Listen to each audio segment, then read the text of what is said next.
तर मित्रांनो आताच आम्ही भारताच्या पहिल्या गावात प्रवेश केलेलो आहोत. तर तुम्हाला पुढे जाऊन बॉर्डर दाखवतो, भारत चीन सीमेवरचं. बद्रीनाथ पासून 2 किलोमीटर अंतरावर भारताचं पहिलं गाव आहे. फर्स्ट इंडियन विलेज माना, भारत का प्रथम गाव माना. भारताचं पहिले गाव आहे माना. आणि हे बघा डोळ्याचं पारणं फेडणारा व्ह्यू आहे. चीनचे बॉर्डर जवळ असल्यामुळे गावाचा संपूर्ण एरिया इंडियन आर्मीकडे आणि ITBP कडे आहे.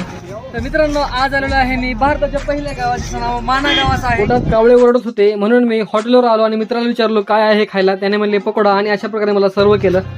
हिम क्रीम स्वाहा. आणि हा बघा इकडे मोमोज बनवतोय. मित्रांनो आंघोळ केलेली नाही आम्ही आज. काल आम्ही केदारनाथून निघालो होतो. बघा आमच्या मित्राला लागले आहे भूक, थोडं पण नाश्ता करायचा आम्हाला इथे. त्याचा भर लागेल का? क्वालिटी. आजूबाजूला सर्व डोंगर आणि त्यावर बर्फ अशा जागेवर नाश्ता करून आम्ही बद्रीनाथकडे निघालो. बोलो बद्रीनाथ महाराज की.